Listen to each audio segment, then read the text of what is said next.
School's out, and 14-year-old Rachel Domas is running late. She misses her bus and starts the 3-mile walk home. She never makes it. Although there's no evidence of foul play, the pressure is on Detective Gary Miko to find the girl quickly. Didn't have a crime. We didn't have a victim. We didn't have evidence of anything. But psychic Nancy Weber claims to see a crime unfolding. I know he's the killer. Can the rookie cop and the seasoned psychic team up to find the missing girl?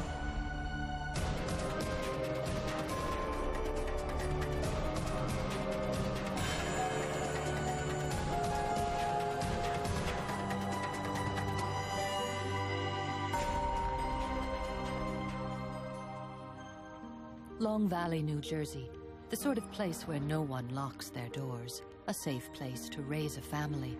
So when 14-year-old Rachel Domas misses her school bus and doesn't return home, police don't immediately fear the worst.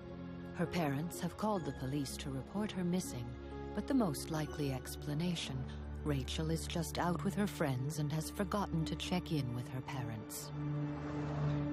Phone rings, and it was the vice principal of the high school, who I had a rapport with, who I knew quite well, asked me what we were doing about the missing girl. I believe 2 or 3 of her girlfriends were in his office at the time and were encouraging him to give us a call to try and find out what happened, because they knew her and she wasn't that type of a girl. The call from the principal disturbs Miko. He goes straight to Rachel's home to meet with her parents. You had the immediate sense that something was wrong. The parents know their children well, and they're telling you something's wrong, then something's wrong. I remember seeing a photo of her on a wall. I recognized the face. The previous year, she was in grade school, and she walked to school, and we had a school post where we crossed kids in the morning and then crossed them again in the afternoon. So there's a definite human factor that comes into play, and also just knowing her personality as little as I did, I couldn't imagine her as a person who would run away from home. Walked into her bedroom, looked for any kind of luggage missing, clothing missing, a note, any sign of her running away. And everything was intact. The only thing missing were the clothes that she wore to school that day and her books. Across town, psychic Nancy Weber's phone rings. It's a friend of the missing girl's family, and the woman is frantic. Oh my God. This girl, Rachel, who lives down the block from us, hasn't come home from school. She's missing. I'm listening to this voice. And as I listen to the voice, images start flashing before me. I hear the scuffling, and I know it's leaves, and I know the smell of it is woods. I hear his voice. I see his eye wandering. I don't see his whole face. The smell of him, it's a smell of autos and gasoline, and everything moves very quickly, like rushing torrents of film, and that's why I have to go back over it and slow it down. Nancy envisions a young woman, but she's not sure if it's the missing teenager. And what can I do to confirm the image I have? Because I had an image of a girl, a photo. So I said to her, listen, do you have a photo of her? I can get her yearbook. Okay, so I'll put the woman to work, and I'll be able to see if the photo matches what I see in my mind. Meanwhile, Detective Miko is totally unaware of Nancy's visions. All he knows is a girl has gone missing, and yet somebody, somewhere, must have seen her. What I needed to do is try and find someone that saw her. If she missed the bus and she was walking, let's try and track down some witnesses that saw this person, our missing person, walking from the high school, that few-mile walk to her home. And that was my goal. Rachel's route home would have taken her past a busy service station. Miko heads straight there. Most people aren't home during the week, during the day. So let's start with someone that you know is up and down the street on a pretty consistent basis. And what I came up with was the owner of the station and several employees telling me they saw a vehicle, a green Volvo, parked up a hill off of Fairview Avenue, just off the roadway into the woods just slightly. And it was there for several hours during the course of the day. They recognized the vehicle as belonging to a former employee of the gas station, Michael Manfredonia. And he actually walked into the station that day claiming his car broke down and needed some help. Maybe he saw her, maybe he drove past her. Maybe he was a witness. That was my hope, that he saw her. I found out that he lived in Chester Township, the next town over. And I rang up the detective there to get a little background on Michael.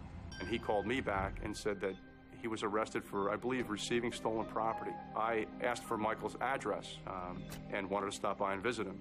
He supplied that information. I hung up the phone. I was getting ready to go, and the detective called back from Chester Township, telling me that Michael was in their headquarters at the moment, just walked in and was checking on the status of his community service.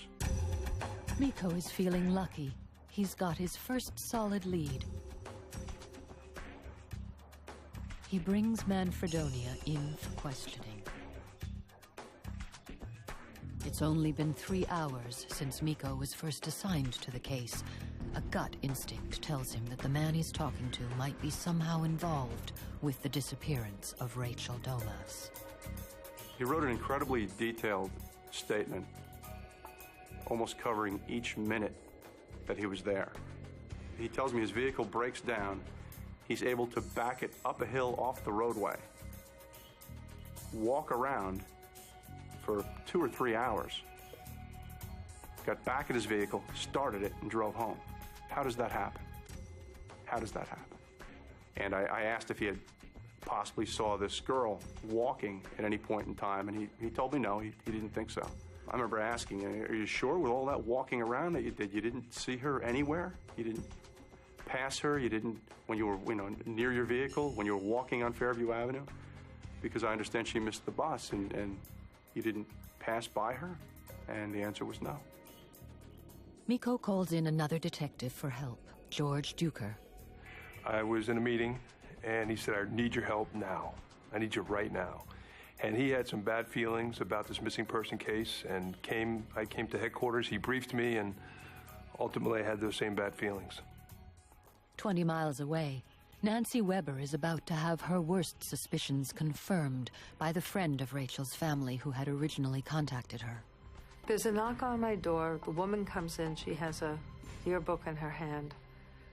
She opens to the photo of Rachel, and I look at it. I instantly know it's confirmed that the images I have, for me, match it. Nancy is certain the girl is dead. Now she needs to convince police she can help.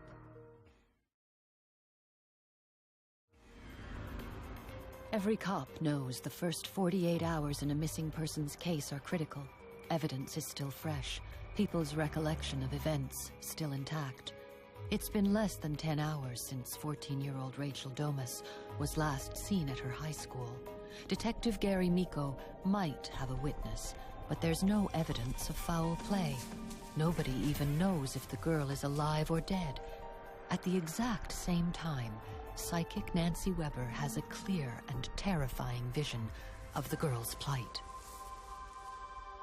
And the image was a sequence of his grabbing her and repeatedly, I think, raping her, but along with the vision, the name Michael. Weber has no way of knowing that the police have a man named Michael in custody, but she has no doubt that she has been a psychic witness to a monstrous crime. She wastes no time contacting authorities. She calls the one police officer she knows she can trust. And I call Ross English, who was chief of detectives at Mount Olive at the time, and I worked with him on a lot of cases. I said, hey, Ross, I just got some woman who came to me who showed me a photo of Rachel DOMAS in Long Valley. She's been missing since yesterday, I think. She's in the woods. He said, let me make some calls, I'll be back. I'm praying I'm wrong and that Rachel shows up somehow. Back in Long Valley, detectives Gary Miko and George Duker are still questioning Michael Manfredonia. He's being very polite and says he wants to help, but the detectives feel certain he's hiding something. George was a little more direct with him on trying to be clear. We just weren't buying it up front. He was talking about how his car had broke down, and, you know, he had worked nearby in the area, and he took a walk toward Norright Road. Just none of it really made sense. And at the same time as he's speaking, we're thinking about her possible actions as she left school that day. And the time frame and all of that just truly had us believing that this individual was involved. And finally, Michael said, "I want a lawyer." Officers have been sent to search his home and car, but they turn up nothing. In the middle of it all, Gary Miko gets a call from Ross English. He tells him Nancy Weber's horrific story. It was sort of like, yeah, okay, Ross, I'll give her a call. And I believe I put the note in my pocket. And at some point in time, I would give this person a call. Again, I believe my job at that point was just to track down people that could have seen her, witnesses. So I didn't call this psychic back right away. Even if Gary had called Nancy right away, there was no way they could hold Michael Manfredonia any longer. And it was so frustrating because here we had a suspect that we truly believed was responsible for something we didn't even know yet. Certainly nothing good. But we didn't have her. Then the real kicker. The detectives are given an ultimatum by their boss. Charge Michael Manfredonia or let him go. 12, 14 hours after he was initially picked up, we were directed to release him and take him home. It's 3 a.m. Miko and Duker reluctantly drive Manfredonia home. They're both certain they're making a big mistake. Gary and I got in the car and we drove him home and we dropped him off, and we just had such bad feelings about dropping him off. And we didn't want to let it go. And there's an abandoned railroad bed that runs parallel to Fairview Avenue. And George and I, in an unmarked patrol car at 4 a.m., still drove slowly down this railroad bed, just looking for any sign, any evidence of a crime, maybe our victim walking, anything. We didn't want to let it go. And that was the last thing we did that day, that long day. Friday morning, 8 a.m., 17 hours since Rachel Domas was reported missing. Gary Miko remembers the note about the psychic. He gives her a call. I have a completely open mind. If a psychic has something to offer, I've got an ear. Finally, I could say something. I needed somebody to say something to. She said to me, "I'm going to tell you something that I didn't tell the family, and I wouldn't do that. She's dead."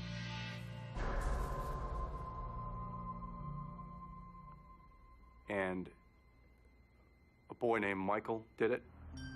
Miko is stunned.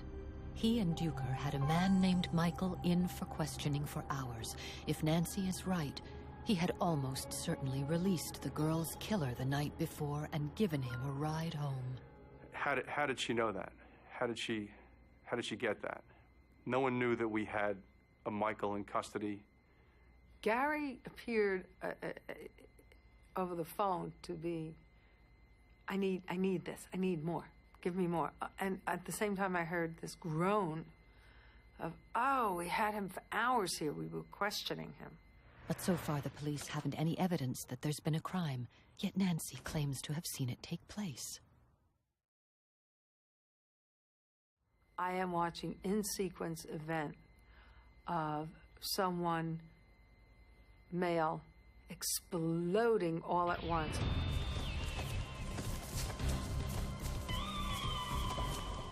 I felt like this is somebody who had contained most of his rage to a degree and then just blew it all at once. At the same time that Miko is talking to Weber, George Duker is leading a team scouring the area where Michael's car was last seen. I got a radio transmission from one of the search teams telling me that they just found her pocketbook in the woods. I immediately raced from where I was to where they were and had entered into the woods. I get out of my police car. I'm running now in the woods toward the search team. They call me back again. We just found one of her shoes. I'm thinking at this point, this is tremendous. She came home from school late. She, for whatever reason, was in the woods. She tripped, she fell, she broke her leg, she couldn't get up, she couldn't get help. And then I go to the crime scene, and they're They're all standing there in just disbelief, looking at how he had partially buried her body. What he had done to her, the trauma of that homicide, was just unbelievable. I was awoken by a phone call from one of our officers who was upset.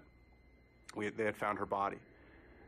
They had found her buried, partially buried in a hole, like a big ditch, and partially covered.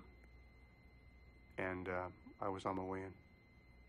I dismissed everybody, and I sat with her body, her and I, for about an hour and a half, while we got forensic people on site, and we brought them in closer and closer. On the way, checking every rock, twig, stone, branch, anything we could that might be of evidential value. You arrive at the scene, and now what you're hoping you wouldn't have to see, you have to see. What you're hoping you wouldn't have to deal with, you have to deal with. With the incredible accuracy of Nancy's visions in his mind, Miko knew immediately what he had to do.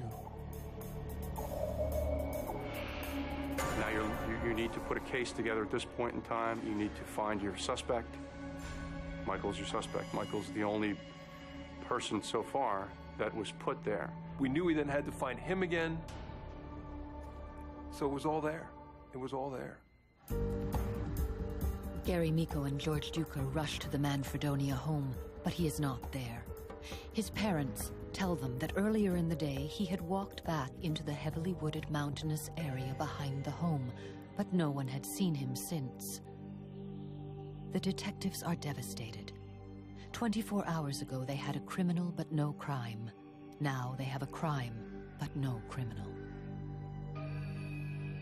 I don't know why he decided to just take a walk. There was no press involved in terms of her body being located. Once again, police assemble search teams, but this time they are looking for prime suspect Michael Manfredonia. We had dogs, tracking dogs involved, and we were unsuccessful that day. I believe it was Saturday, and didn't locate him at all on Saturday or any sign of him. Miko replays the conversation with Nancy Weber earlier that day. She'd said the killer smelled like oil and gasoline, and that fits. Manfredonia worked in a gas station.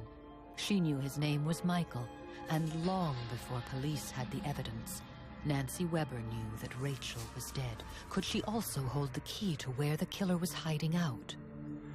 And she had said to me, just bring me something that he touched, that he handled, some personal belonging.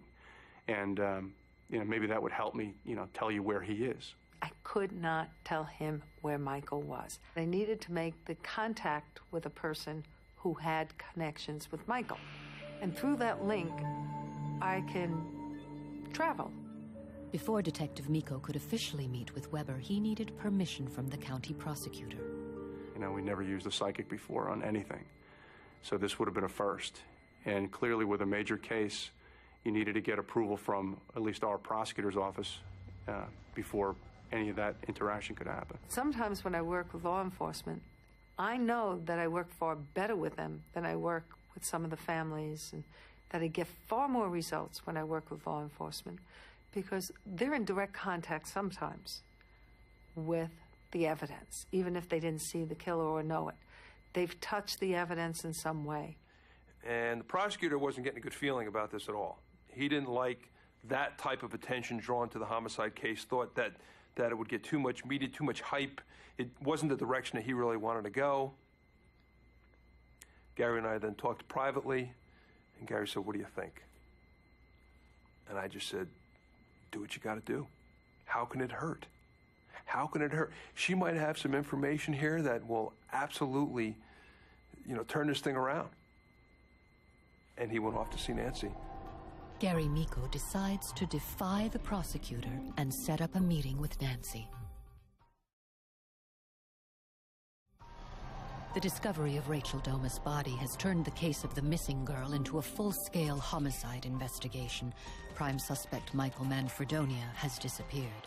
Going against a direct order from the county prosecutor, Detective Gary Miko arranges a meeting with psychic Nancy Weber. He thinks she might hold the key to finding the murderer.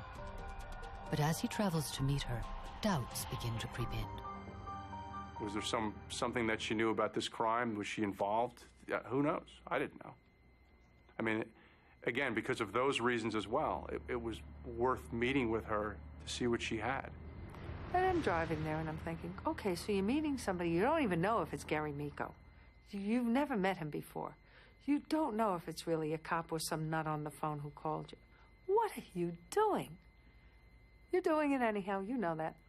And so I have this nice discussion as I'm driving there, and I pull up alongside him, and I have a handbag.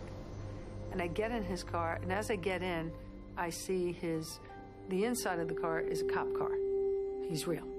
And he immediately, can I see your handbag? I'm thinking, okay, sure. What does he think I have, a gun? And I'm thinking, maybe a weapon. Let's make sure I'm not being tape recorded. Let's just get all this out of the way. So, you know, this person who might be a publicity seeker or some sort of a problem individual, I just want to make sure that, you know, there's some safety zone here where I'm comfortable and she's comfortable. He hands me this wire, kind of noose-like wire. And I'm saying, it's Michael. This was his. He's used it. He wants to use it on him. He couldn't. Suicidal. He's on the other side of the mountain where he killed her. He's on the opposite side. And as I see it, and I can still picture them, there are two huge drums.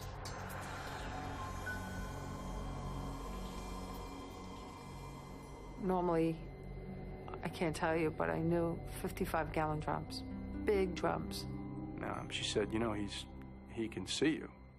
He's up on a hill. She paused. He's groggy. He's out of it. He's overdosed on something. He's almost, you know, delirious or delusional. Or she was just talking about how he was his mindset. He's physically, he was tired. He wanted to go home. He can't go home because he knows you're there. You know, he sees police cars come and go, and so he's afraid, but he desperately wants to go home. Sometime on Sunday evening, a decision was made to place a Chester Township police officer in the Manfredonia residence, just in case Michael came home again. And I grab a piece of paper, back of something, and I make a very rough sketch of where the gallons of drums are in a hill with pools of water. And she said, you're going to catch him. And she looked at me and she said, real soon. At that exact moment, my police radio, which had been quiet most of the night, on the police radio, you could hear that Chester Township officer on his walkie-talkie say, all units, he's in the home now. And I said to her, you have to leave, and sort of opened the door and kind of booted her out of the car and told her I'd be in touch and thank you. And Gary starts the car shifting, and I jumped out of the car, and he sped away, and that was it. As I'm racing towards the home, I'm thinking about this encounter and floored by what just happened to me. Gary arrives on the scene just as Manfredonia is being put in an ambulance.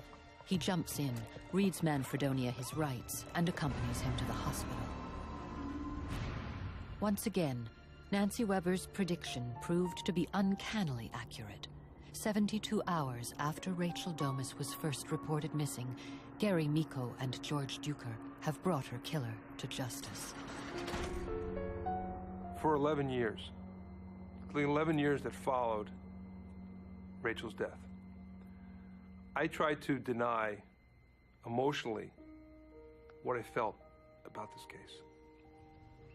Feelings of being vulnerable, feelings of being a father of daughters, feeling of, again, the same thoughts and questions I had when I sat with Rachel at her crime scene. How could this happen? How could this happen? And could we have prevented it at all? No, it's 20 years later, and it's still close under the surface. It's still there. Nancy Weber had been right about a lot of things. Her psychic feeling that the killer was somehow connected with the smell of oil was spot on. Manfredonia was a car mechanic. The location where he was found was surrounded by oil drums, just as she had described. She was also correct about his being suicidal. Manfredonia told police that he wanted to take his own life, and he was high on an overdose of cold medicine when arrested. On Monday, September 16th, 1985, Michael Manfredonia confessed to murdering Rachel Domas in a blinding, frenzied rage. He's currently serving a life sentence at New Jersey State Prison.